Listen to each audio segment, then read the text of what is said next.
ជ័យជំនះដ៏អស្ចារ្យនៅប្រទេសកូរ៉េលើកនេះបានបង្ហាញពីភាពខ្លាំងនិងភាពរឹងមាំនៃកីឡាប្រដាល់គុណខ្មែររបស់យើងទៅកាន់ឆាកអន្តរជាតិកាន់តែខ្លាំងឡើង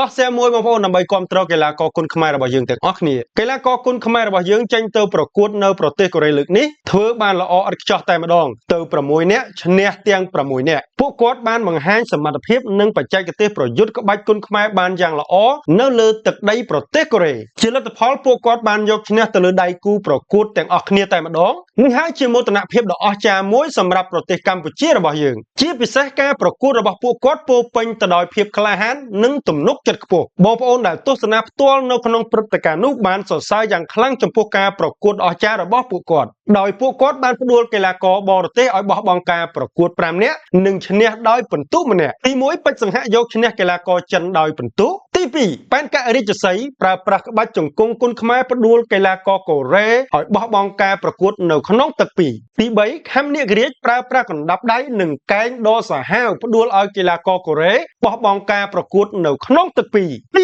4មឿនសុខុចប្រើប្រាស់ខ្នងដៃអេសូនិងកែងដ៏មុតស្រួចនិងរន្ទះជើងពីឃ្លាតផ្ដួលឲ្យកីឡាករកូរ៉េបោះបង់ការប្រកួតនៅដើមទឹក3ទី5បើតសង្ឃឹមប្រើប្រាស់ក្បាច់បោះជង្គង់ដ៏អស្ចារ្យផ្ដួលឲ្យកីឡាករចិនបោះបង់ការប្រកួតនៅក្នុងទឹក1ទី6ពេជ្រសម្បត្តិប្រើប្រាស់កែងនិងកណ្ដាប់ដៃមហាទម្ងន់ផ្ដួលឲ្យកីឡាករជប៉ុនបោះបង់ការប្រកួតនៅក្នុងទឹក2ជ័យជំនះដ៏អស្ចារ្យទាំងអស់នេះបានបង្ហាញពីភាពរឹងមាំនិងភាពខ្លាំងនៃកីឡាប្រដាល់គុណខ្មែររបស់យើងទៅកាន់ឆាកអន្តរជាតិ